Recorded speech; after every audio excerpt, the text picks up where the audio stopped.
ഒരു മനുഷ്യനെ സംബന്ധിച്ചിടത്തോളം അവൻ്റെ യഥാർത്ഥ ജീവിതം തുടങ്ങുന്നത് ഖബറാകുന്ന ലോകത്താണ്. ഖബർ ലോകത്തിലൂടെയാണ് അവൻ്റെ യഥാർത്ഥ ജീവിതം, അവൻ വിജയിയാണോ പരാജിതനാണോ എന്ന് തീരുമാനിക്കപ്പെടുക. അപ്പോൾ ആ ഖബറാകുന്ന ലോകത്ത് രക്ഷപ്പെടാൻ നമുക്ക് 4 വഴികൾ നബി സല്ലല്ലാഹു അലൈഹി വസല്ലമ തങ്ങൾ പറഞ്ഞു തന്നിട്ടുണ്ട്. 4 അല്ല, ഒരുപാട് വഴികളുണ്ട്. പ്രധാനപ്പെട്ട 4 വഴികളാണ് ഇന്നത്തെ വീഡിയോയിൽ നമ്മൾ പറയാൻ പോകുന്നത്. നമ്മളൊക്കെ കേട്ടിട്ടുണ്ട് സൂറത്തുൽ മുൽക്ക് ഓതിയാൽ ഖബറിൻ്റെ അദാബിനെ തൊട്ട് രക്ഷ കിട്ടുമെന്ന്. ഈ സൂറത്തുൽ മുൽക്കിൻ്റെ പിറകിൽ ഒരു ചരിത്രമുണ്ട്. ഏതാണെന്നറിയോ ആ ചരിത്രം? നിങ്ങൾ ആരും കേട്ടിട്ടില്ലാത്തൊരു ചരിത്രമായിരിക്കും ഒരുപക്ഷെ ഇത്. ആ ചരിത്രം എന്താണെന്നും അതുപോലെ തന്നെ ഒരു ദിക്ർ ഞാൻ നിങ്ങൾക്ക് പറഞ്ഞു തരാം. ഈ ഒരു ദിക്ർ നമ്മൾ നിത്യമാക്കിയാൽ ഖബറിൻ്റെ ശിക്ഷയെ തൊട്ട് രക്ഷ കിട്ടും. മരിക്കുന്ന സമയത്ത് നമുക്ക് ഈമാൻ സലാമത്താകും, എല്ലാവിധ ഖൈറുണ്ടാകും ഇൻഷാ അല്ലാഹ്. അതുമായി ബന്ധപ്പെട്ട ചില കാര്യങ്ങളാണ് ഇന്നത്തെ വീഡിയോയിൽ സൂചിപ്പിക്കുന്നത്. എൻ്റെ പൊന്നുസ്താദെ, ആദ്യം മരിച്ചിട്ടല്ലേ ഖബറാകുന്ന ലോകത്ത് പോകുക, അപ്പോൾ ആ കാര്യം അവിടെ നോക്കിയാൽ പോരെ എന്നൊക്കെ ചില ആളുകൾ വിചാരിക്കുന്നുണ്ടാകും. ഖബറാകുന്ന ലോകത്ത് രക്ഷപ്പെടാൻ ഖബർ ചെന്നിട്ടല്ല നമ്മൾ പരിശ്രമിക്കേണ്ടത്, ഇവിടെ വെച്ച് പരിശ്രമിക്കണം. മുഅ്മിനീങ്ങളായ നമ്മളൊക്കെ ഈ ലോകത്ത് ജീവിക്കുമ്പോൾ ഈ തിരക്കിൻ്റെ ഇടയിൽ ഒരല്പസമയമെങ്കിലും ഇനി നമ്മൾ പോവേണ്ട ലോകം ഖബറാകുന്ന ലോകം, ആ ഖബർ ലോകത്ത് ഖബർ ജീവിതത്തിൽ രക്ഷപ്പെടാൻ ചുരുങ്ങിയ ചില നിസ്സാരമായ കാര്യങ്ങളാണ്. ഇത് ചെയ്താൽ മതി, നമുക്ക് അവിടെയും രക്ഷപ്പെടാം, അതുപോലെ തന്നെ സ്വർഗത്തിൽ ഉന്നതമായ പദവിയിലെത്താം. 2-2.5 മണിക്കൂറുള്ള നീണ്ട പ്രഭാഷണത്തിലാണ് സാധാരണ ഉസ്താദുമാർ ഖബർ ലോകമൊക്കെ വിശദീകരിക്കുന്നത്. നമ്മളൊരു 15 മിനിറ്റ് കൊണ്ട് എന്താണ് ഖബർ ജീവിതം, ആ ഖബറാകുന്ന ലോകത്ത് രക്ഷപ്പെടാനുള്ള ചില നുറുങ്ങു വിദ്യകൾ പരിചയപ്പെടുകയാണ് ഇൻഷാ അല്ലാഹ്. എല്ലാ കാര്യങ്ങളും ഇന്നത്തെ ക്ലാസ്സിൽ നമ്മൾ പറയുന്നുണ്ട്. ഇത് അവസാനം വരെ കാണുക, മറ്റുള്ളവർക്ക് കൂടി ഇത് എത്തിച്ചു കൊടുക്കുക. അള്ളാഹു നമ്മളെ അനുഗ്രഹിക്കട്ടെ. അസ്സലാമു അലൈക്കും വറഹ്മത്തുള്ളാഹി വബറകാതുഹു. ബിസ്മില്ലാഹിർ റഹ്മാനിർ റഹീം. അൽഹംദുലില്ലാഹി റബ്ബിൽ ആലമീൻ. അല്ലാഹുമ്മ സ്വല്ലി അലാ സയ്യിദിനാ മുഹമ്മദിൻ വഅലാ ആലി സയ്യിദിനാ വ മൗലാനാ മുഹമ്മദ്.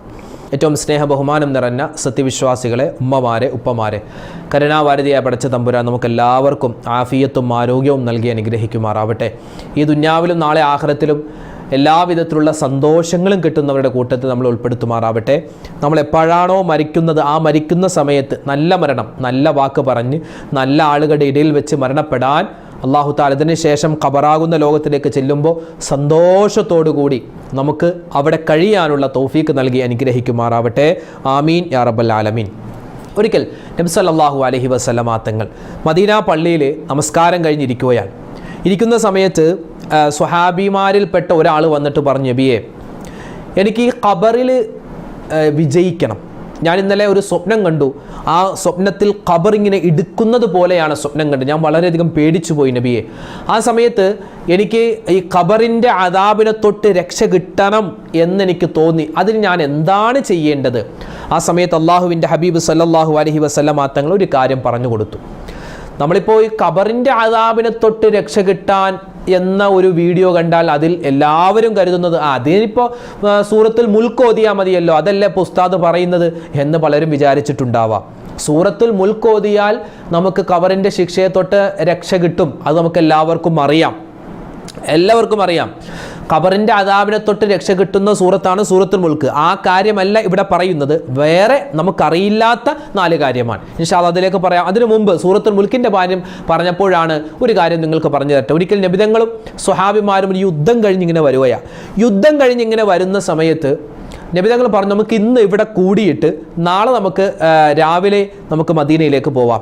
അങ്ങനെ അവരെ കണ്ട ഒരു സ്ഥലത്ത് സ്വഹാബിമാർ തമ്പടിച്ചു. ഓരോരുത്തരും അവരുടെ കയ്യിലിരിക്കുന്ന പുതപ്പ് വിരിച്ചിട്ട് അതിൽ കിടക്കുകയാണ്. അങ്ങനെ ഒരു സഹാബി ഒരു സ്ഥലത്ത് ഇങ്ങനെ പുതപ്പ് വിരിച്ചിട്ട് കിടന്നു. ഇദ്ദേഹം കിടന്ന ഉടൻ തന്നെ അദ്ദേഹത്തിന് ഈ ഒരു വിശുദ്ധമായ ഖുർആൻ ഓതുന്ന ഒരു സൗണ്ട് ഇങ്ങനെ കേൾക്കുകയാണ്. ഖുർആൻ ഓതുന്ന സൂറത്തുൽ മുൽക്കാണ് ഓതുന്നത്, സൂറത്തുൽ മുൽക്ക് ഓതുന്ന സൗണ്ട്. അദ്ദേഹം എഴുന്നേറ്റിട്ട് ഇങ്ങനെ നോക്കി, ആരാ ഇപ്പോൾ മുൽക്ക് സൂറത്ത് ഓതുന്നത്? നോക്കുമ്പോൾ എല്ലാ സ്വഹാബിമാരും തളർന്ന് ഉറങ്ങുകയാണ്. അല്ലാഹുവിൻ്റെ റസൂലും ഹബീബും അവിടെ നിന്ന് ഉറങ്ങുകയാണ്. അപ്പോൾ വീണ്ടും ആ സ്വഹാബി ആരുമില്ല, വെറുതെ തോന്നിയതായിരിക്കുമെന്ന് വിചാരിച്ച് വീണ്ടും കിടന്നു. വീണ്ടും അതാ സൂറത്തുൽ മുൽക്ക് ഓതുന്ന ശബ്ദം കേൾക്കുന്നു. വീണ്ടും അദ്ദേഹം എഴുന്നേറ്റു. അവസാനം അദ്ദേഹം അവിടെ നിന്ന് എഴുന്നേറ്റ് മറ്റൊരു സ്ഥലത്ത് പോയി കിടക്കാൻ വേണ്ടി പുതപ്പ് മാറ്റുമ്പോൾ പുതപ്പിൻ്റെ അടിയിൽ നിന്നാണ് സൗണ്ട്. അതായത് അദ്ദേഹം കിടക്കുന്ന ഒരു ഖബറിൻ്റെ മുകളിലാണ്. ഒരു ഖബറിൻ്റെ മുകളിലാണ് അദ്ദേഹം പുതപ്പ് വിരിച്ച. അദ്ദേഹത്തിന് അറിയില്ല അത് ഖബറാണെന്ന്. അവിടെ കിടക്കുകയായിരുന്നു. പിറ്റേന്ന് രാവിലെ തന്നെ അദ്ദേഹം അള്ളാഹിൻ്റെ ഹബീബിനോട് പറഞ്ഞു, നബിയേ, ഒരു സംഭവം എനിക്ക് ഇന്നലെ രാത്രി ഉണ്ടായി. ഞാൻ ഇന്നലെ ആ ഭാഗത്ത് കിടന്നപ്പോൾ അതൊരു ഖബറായിരുന്നു നബിയെ. അവിടെ അതിൻ്റെ ഉള്ളിൽ നിന്നും സൂറത്തുൽ മുൽക്ക് ഒരാൾ ഓതുന്ന ശബ്ദം കേട്ടു. ആ സമയത്ത് അള്ളാഹുവിൻ്റെ ഹബീബ് പറയുകയാണ്, ഹുവൽ മുൻജിയ. ആ സൂറത്തുൽ മുൽക്ക് എന്ന് പറഞ്ഞാൽ ഖബറിൻ്റെ ശിക്ഷയെ തൊട്ട് നമ്മളെ ഉയർത്തുന്നതാണ്. മാത്രമല്ല ആ ഖബറാകുന്ന ലോകത്ത് ഈ സൂറത്തുൽ മുൽക്ക് ഓതാനുള്ള അവസരം അള്ളാഹു കൊടുക്കുമെന്നാണ്. അതായത് ഒരാൾ മരിച്ചതിന് ശേഷം മരണപ്പെട്ട് കഴിഞ്ഞാൽ പിന്നെ അയാൾക്ക് നിസ്കരിക്കാൻ പറ്റൂല, പിന്നെ നിസ്കാരമില്ല, നോമ്പില്ല, ഹജ്ജില്ല, ഖുർആനില്ല, പിന്നെ ഒരു അമലും ചെയ്യാൻ പറ്റൂല. പിന്നെ അയാൾ ഈ ദുന്യാവിൽ ചെയ്ത നല്ല കാര്യത്തിൻ്റെ പ്രതിഫലവും മോശപ്പെട്ട കാര്യത്തിൻ്റെ ശിക്ഷയുമാണ് അനുഭവിക്കാൻ പറ്റുക. പക്ഷേ ഈ സൂറത്തുൽ മുൽക്ക് ഓതിയാൽ അയാൾക്ക് ഖബറിൽ വെച്ച് ആ വിശുദ്ധമായ സൂറത്ത് ഓതാനുള്ള അവസരം അള്ളാഹു കൊടുക്കുമെന്ന് നബി തങ്ങൾ സല്ലല്ലാഹു അലൈഹി വസല്ലം തങ്ങൾ പറയുകയാണ്. ഇത് സാന്ദർഭികമായി ഞാൻ ഓർമ്മപ്പെടുത്തിയെന്ന് മാത്രം. ഇതല്ല നമ്മുടെ വിഷയം മറ്റൊന്നാണ്. അപ്പോൾ ഈ സ്വഹാബി വന്നിട്ട് പറഞ്ഞു, എനിക്ക് ഖബറിൻ്റെ അദാബിനെ തൊട്ട് രക്ഷ കിട്ടണം, ഞാൻ എന്താണ് ചെയ്യേണ്ടത്? ആ സമയത്ത് നബി സല്ലല്ലാഹു അലൈഹി വസല്ലം തങ്ങൾ ഒരു ഹദീസ് പറഞ്ഞു കൊടുത്തു. മാമിൻ മുഅ്മിനിൻ അദ്ഖല സുറൂറൻ ഇല്ലാ ഖലഖല്ലാഹു തആല മിൻ ദാലിക സുറൂരി മലക. നീ ഒരു കാര്യം ചെയ്യും, ഖബറിൻ്റെ അദാബിനെ തൊട്ട് രക്ഷ കിട്ടാൻ ഇന്ന് തന്നെ നിനക്കൊരു കാര്യം ചെയ്യാൻ പറ്റും. ഇത് പറയുമ്പോൾ എൻ്റെ ഉമ്മമാരെ, നിങ്ങൾക്കും ഉപ്പമാരെ, നിങ്ങൾക്കും ഒരു കാര്യം ചെയ്യാൻ പറ്റും. ഇതേ കാര്യം തന്നെ നബി തങ്ങൾ പറയുകയാണ്, ഒരു മുഅ്മിനായ മനുഷ്യൻ്റെ അടുക്കൽ ചെല്ലുക. ഒരു സത്യവിശ്വാസി, ഒരു മുഅ്മിനായ മുസ്ലിമായ മനുഷ്യൻ്റെ അടുക്കൽ ചെല്ലുക. എന്നിട്ട് അയാൾക്ക് സന്തോഷമുണ്ടാകുന്ന ഒരു കാര്യം നീ ചെയ്യുക, അല്ലെങ്കിൽ പറയുക. സന്തോഷമുണ്ട്. അതിപ്പോൾ വസ്ത്രം കൊടുക്കലാവട്ടെ, ഭക്ഷണം കൊടുക്കലാവട്ടെ, പൈസ കൊടുക്കലാവട്ടെ, നല്ല വാക്ക് പറയലാവട്ടെ. അപ്പോൾ അയാൾക്ക് സന്തോഷമുണ്ടാകുന്ന ഒരു കാര്യം ചെയ്യുക. അങ്ങനെ ചെയ്താൽ ആ സന്തോഷത്തിൽ നിന്നും ഇല്ലാ ഖലഖല്ലാഹു തആല മിൻ ദാലിക സുറൂരി മലക, ആ സന്തോഷത്തിൽ നിന്നും അല്ലാഹു തആല ഒരു മലക്കിനെ സൃഷ്ടിക്കുമെന്നാണ്. ഒരാൾക്കൊരു സന്തോഷമുണ്ടാകുന്ന കാര്യം ചെയ്താൽ ആ സന്തോഷത്തിൽ നിന്നും അല്ലാഹു ഒരു മലക്കിനെ സൃഷ്ടിക്കും. എന്നിട്ട് ആ മലക്കിൻ്റെ ജോലി എന്താ? ഈ സന്തോഷിക്കാൻ കാരണക്കാരായ ആളുണ്ടല്ലോ, ആ നമ്മളാണല്ലോ ഒരു സന്തോഷത്തിൻ്റെ വാക്ക് പറഞ്ഞത്. അപ്പം നമുക്ക് വേണ്ടി എന്ത് ചെയ്യും? ആ മലക്ക് ഒരുപാട് തക്ബീറുകൾ, തഹ്ലീലുകൾ, സ്വലാത്തുകൾ, ദിക്റുകൾ ഇങ്ങനെ പറഞ്ഞുകൊണ്ടിരിക്കും. അതിൻ്റെയൊക്കെ പ്രതിഫലം നമുക്കിങ്ങനെ കിട്ടിക്കൊണ്ടിരിക്കും. എന്നിട്ട് നമ്മൾ മരിച്ചു കഴിഞ്ഞ് ഖബറാകുന്ന ലോകത്ത് കഴിയുമ്പോൾ ആ മലക്ക് അവിടെ വരും. ആ മലക്ക് വന്നിട്ട് ചോദിക്കും, ഫയഖൂലു ലഹു അതഅരിഫൂനി, എന്നെ അറിയോ? അപ്പോൾ ആ മനുഷ്യൻ പറയും, എനിക്കറിയില്ല. മൻ അന്ത, നീ ആരാൻ? ആ സമയത്ത് ആ മലക്ക് പറയും, ഞാൻ ഇന്നാലിന്ന വ്യക്തിയെ നീ സന്തോഷിപ്പിച്ചില്ലേ, ആ സന്തോഷമാണ് ഞാൻ. അള്ളാഹു എന്നെ ഒരു മലക്കിൻ്റെ രൂപത്തിലാക്കി. അതുകൊണ്ട് നിനക്കിനി ഒരു പ്രയാസവുമില്ല, ഒരു പ്രശ്നവുമില്ല. നിനക്ക് ഈ ഖബറാകുന്ന ലോകത്ത് സന്തോഷമാണ്. അതുകൊണ്ട് മറ്റുള്ളവരെ സന്തോഷിപ്പിക്കുക. ഉമ്മമാരെ, നിങ്ങൾക്കൊക്കെ എത്ര സുഖമാണെന്നറിയോ?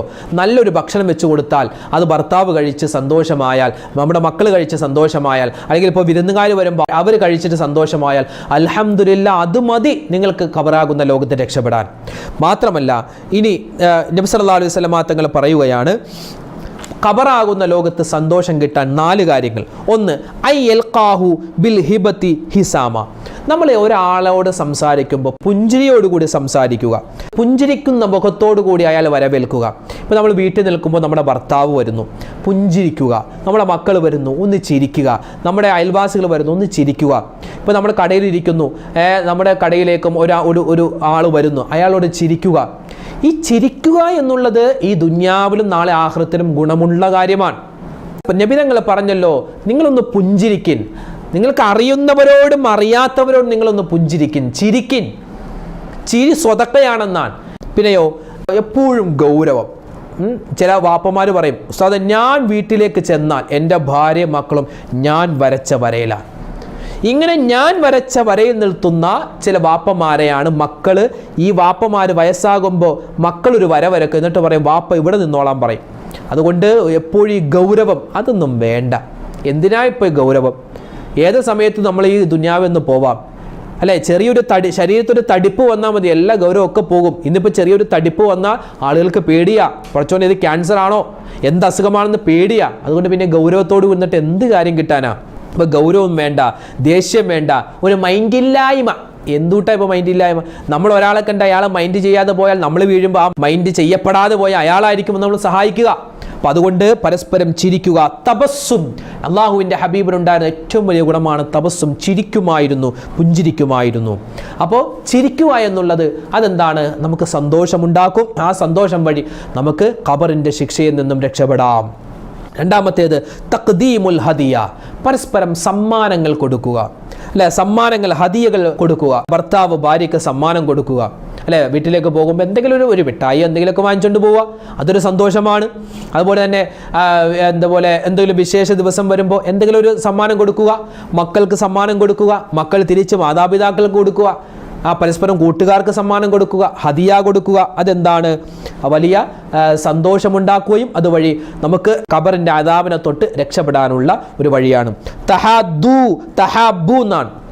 നിങ്ങൾ ഹദിയകൾ കൊടുക്കുക, സമ്മാനങ്ങൾ കൊടുക്കുക, നിങ്ങൾ പരസ്പരം സ്നേഹമുള്ളവരാവുക. അങ്ങനെ ആയാൽ നരകത്തിൻ്റെ അല്ലെങ്കിൽ ഖബറിൻ്റെ അദാബിനെ തൊട്ടുള്ള രക്ഷയാണ് എന്ന് നബി സല്ലല്ലാഹു അലൈഹി വസല്ലമ തങ്ങൾ പറയുന്നു. മൂന്നാമത്തെ കാര്യം പരോപകാരം ചെയ്യുക, പരസ്പരം സഹായിക്കുക. സഹായിക്കാൻ പറ്റിയില്ലെങ്കിൽ നല്ല വാക്കുകൾ പറയുക, അല്ലെങ്കിൽ ആ സഹായിക്കാൻ പറ്റിയില്ലെങ്കിൽ അയാളുടെ അടുക്കൽ ചെന്ന് ആശ്വാസ വാക്കുകൾ പറയുക. വലാ യഹുല്ലു അലാ തുആമിൽ മിസ്കീൻ എന്ന് വിശുദ്ധമായ ഖുർആനിൽ കാണാൻ പറ്റുമല്ലോ. നിങ്ങൾ പാവപ്പെട്ട മിസ്കീന്മാരായ ആളുകളെ സഹായിക്കുക, അവർക്ക് ഭക്ഷണം കൊടുക്കാൻ പറ്റുമെങ്കിൽ ഭക്ഷണം കൊടുക്കുക. ഇനി ഒന്നും പറ്റിയില്ലെങ്കിലോ അവരോട് നല്ല വാക്ക് പറയുക എന്നാണ്. നല്ല വാക്ക് പറയുക. കയ്യിലൊന്നുമില്ല കൊടുക്കാനെങ്കിൽ നല്ല വാക്ക് പറയുക, അവർക്ക് വേണ്ടി ദ്വാരക്കുക. നബി സല്ലല്ലാഹു അലൈഹി വസല്ലമ തങ്ങൾ പറയുകയാണ്, അള്ളാഹുവിനെ ഏറ്റവും കൂടുതൽ ഇഷ്ടപ്പെട്ട ആളെന്ന് പറഞ്ഞാൽ ജനങ്ങൾക്ക് ഏറ്റവും കൂടുതൽ ഇഷ്ടപ്പെട്ട ആളാണ്. ഈ ജനങ്ങൾക്ക് ഏറ്റവും കൂടുതൽ ഇഷ്ടപ്പെടുന്ന ആളെന്ന് പറഞ്ഞാൽ മറ്റുള്ളവരെ സഹായിക്കുന്നവരാണ്. ഇപ്പം ഞാനിപ്പോൾ എല്ലാവരെയും സഹായിക്കുന്ന ആളാണെങ്കിൽ ജനങ്ങൾ എല്ലാവരും എന്നെ ഇഷ്ടപ്പെടും. ഞാനൊരു പിശുക്കനാണെങ്കിൽ എന്നെ ആരും ഇഷ്ടപ്പെടില്ല.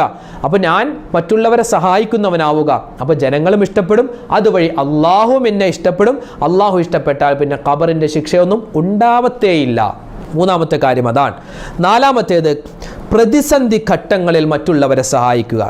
പ്രതിസന്ധി ഘട്ടങ്ങളിലാണ് സഹായിക്കേണ്ടത്, അല്ലാതെ ഇപ്പോൾ സന്തോഷത്തോടു കൂടി ഇരിക്കുന്ന സമയത്ത് സഹായിച്ചിട്ട് കാര്യമില്ല.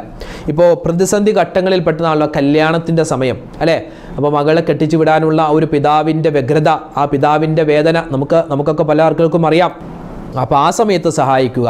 അതുപോലെ തന്നെ ഭാര്യ മരണപ്പെട്ടു പോയവരുണ്ട്, ഭർത്താവ് മരണപ്പെട്ടു പോയവർ, മക്കൾ മരണപ്പെട്ടു പോയവർ, ആ വിഷമഘട്ടത്തിൽ അവരെ സഹായിക്കുക. കടം കൊണ്ട് പ്രയാസപ്പെടുന്നവർ, അവരാ കടം കൊണ്ട് പ്രയാസപ്പെടുന്ന സമയത്ത് സഹായിക്കുക. രോഗികളായ ആളുകൾ, അവരാ രോഗത്തിൻ്റെ അവസ്ഥയിൽ സഹായിക്കുക. ആവശ്യമുള്ളപ്പോഴാണ് സഹായം വേണ്ടത്, ആവശ്യമില്ലാത്തപ്പോഴല്ല സഹായം വേണ്ടത്. ചിലപ്പോൾ നമുക്ക് സഹായിക്കാൻ പറ്റിയില്ലെങ്കിലും ചില നല്ല വാക്കുകൾ അവരോട് പറയാം.